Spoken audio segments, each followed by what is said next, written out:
শীত মানে পিঠাপুলির উৎসব আর মজার দুইটি পিঠা নিয়ে আমার আজকের এই আয়োজন। আজকে আমি শেয়ার করছি ভিন্ন দুই ধরনের পিঠা রেসিপি। প্রথমে তৈরি করছি খিরসা পাটিসাপটা। এই পিঠা খেতে অনেক মজার আর তৈরি করাও অনেক সহজ।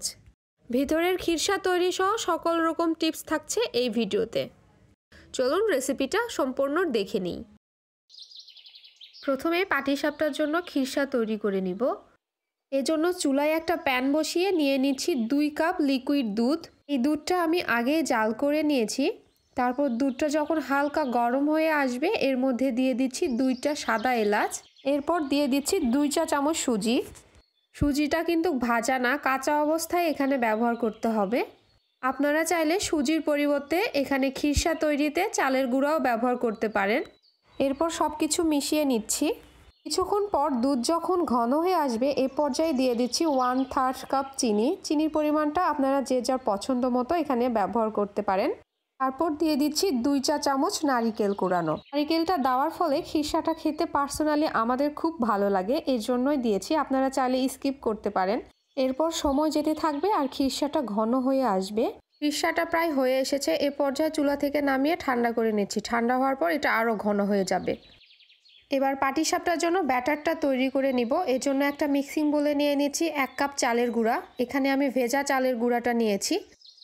এর সঙ্গে অ্যাড করছি 1/2 কাপ ময়দা এবং দিয়ে দিচ্ছি 1/4 কাপ গুঁড়া দুধ। অবশ্যই গুঁড়া দুধটা দিবেন, তাহলে পিঠাটা খেতে অনেক বেশি মজা হয়। এবার শুকনো উপকরণগুলো সব কিছু একসঙ্গে ভালো করে মিশিয়ে নিচ্ছি। এরপর দিয়ে দিচ্ছি 1/3 কাপ গলানো খেজুর গুড়। আপনারা চাইলে গ্রেট করে রাখা খেজুরের গুড় দিয়েও ব্যাটারটা তৈরি করে নিতে পারেন, তো আমার মনে হয় গুড়টা এভাবে গলিয়ে ব্যাটারটা তৈরি করলে তাহলে ব্যাটারটা অনেক বেশি স্মুথ হয়। অল্প অল্প করে পানি অ্যাড করে পাতলা একটা ব্যাটার তৈরি করে নিব। আমি এখানে মোট 1.5 কাপ নর্মাল পানি ব্যবহার করেছি এই ব্যাটার তৈরি করে নিতে। আপনারা চাইলে কুসুম গরম পানি দিয়েও এই ব্যাটারটা তৈরি করে নিতে পারেন। আমি এবার ব্যাটারের কনসিস্টেন্সি দেখিয়ে দিচ্ছি। ঠিক এই রকম হয়েছে। একদম বেশি ঘন অথবা একদম পাতলা করা যাবে না। আর এটা রেস্টে রাখার কোনোই দরকার নেই, কারণ ভেজা চালের গুঁড়া দিয়ে এটা তৈরি করেছি। এবার চুলায় একটা প্যান বসিয়ে হালকা করে গরম করে নিয়েছি। তারপর প্যানে একটু তেল ব্রাশ করে নিচ্ছি। পর্যায়ে চুলার তাপ একদম লোতে করে রেখে পিঠার ব্যাটারটা দিয়ে এভাবে ঘুরিয়ে নিচ্ছি। তাহলে দেখবেন চারপাশে খুব সুন্দরভাবে ব্যাটারটা ছড়িয়ে যাবে। তারপর চুলার লো ফ্লেমে ঢাকনা দিয়ে ঢেকে রাখছি 2 মিনিট। 2 মিনিট পর ঢাকনাটা তুলে যে খিরসাটা আমরা তৈরি করে রেখেছিলাম সেখান থেকে পরিমাণ মতো খিরসা দিয়ে দিচ্ছি। চুলার তাপ বাড়িয়ে যদি পাটিসাপটাটা তৈরি করেন তাহলে পিঠার গায়ে ছিদ্র ছিদ্র একটা ভাব আসে, এটা দেখতে একদমই ভালো লাগে না। যে পাশে খিরসাটা দিয়েছি সে পাশ থেকে পিঠাটা ফোল্ড করে নিচ্ছি হালকা হাতে, কারণ এ পর্যায়ে পিঠা অনেক নরম থাকে, তাই হালকা হাতে কাজটা করতে হবে। আর পিঠা বানানোর শুরু থেকে শেষ পর্যন্ত চুলার তাপ লো ফ্লেমেই রাখতে হবে, তাহলে এভাবে করেই সুন্দর পিঠা তৈরি করে নিতে পারবেন। একইভাবে সবগুলো পিঠা আমি তৈরি করে নিয়েছি। কিছু কিছু টিপস ফলো করলে আপনাদের পিঠাও হবে অনেক বেশি স্মুথ এবং খেতে হবে মাশাআল্লাহ অনেক বেশি টেস্টি। আশা করছি রেসিপিটা আপনাদের অনেক ভালো লেগেছে। অবশ্যই আমার রেসিপি ফলো করে বাসায় তৈরি করবেন, ইনশাআল্লাহ একদম পারফেক্ট রেজাল্ট পাবেন। এবার চলে যাচ্ছি সেকেন্ড রেসিপিতে, আর সেটা হলো ছিটা পিঠা। এই পিঠাটা দেখতে অনেক সহজ মনে হলেও তৈরি করা কিছুটা কঠিন। ব্যাটারের ঘনত্ব আর মেজারমেন্ট ঠিক রেখে যদি তৈরি করতে পারেন তাহলে একদম পারফেক্ট পিঠা তৈরি করতে পারবেন। এজন্য প্রথমে একটা মিক্সিং বোলে নিয়ে নিচ্ছি 1 কাপ সিদ্ধ চাল। তারপর এর মধ্যে পর্যাপ্ত পরিমাণ পানি দিয়ে চালগুলো খুব ভালোভাবে ধুয়ে পরিষ্কার করে নিতে হবে। আমি চালগুলো প্রায় 4 থেকে 5 বার ধুয়েছি, তারপর ফ্রেশ পানি বের হয়েছে। এ পর্যায়ে আবারও পর্যাপ্ত পরিমাণ পানি দিয়ে চালগুলো ভিজিয়ে রাখছি সারা রাতের জন্য। পরের দিন সকালে চালগুলো থেকে পানিটা ঝরিয়ে ব্লেন্ডারের জারের মধ্যে নিয়ে নিচ্ছি। দিয়ে দিচ্ছি স্বাদ মতো লবণ, দিয়ে দিচ্ছি বড় চা চামচে 1 চা চামচ তেল। এরপর দিয়ে দিচ্ছি 1 কাপ নর্মাল তাপমাত্রার পানি। তারপর এটা আমি খুব ভালো করে ব্লেন্ড করে নিচ্ছি। ব্লেন্ড করা হয়ে গেলে তারপর একটা মিক্সিং বোলে আমি ঢেলে নিচ্ছি।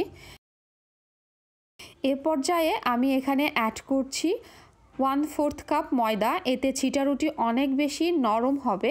এরপর আমি অল্প অল্প করে নর্মাল তাপমাত্রার পানি অ্যাড করব আর পাতলা একটা ব্যাটার তৈরি করে নিব।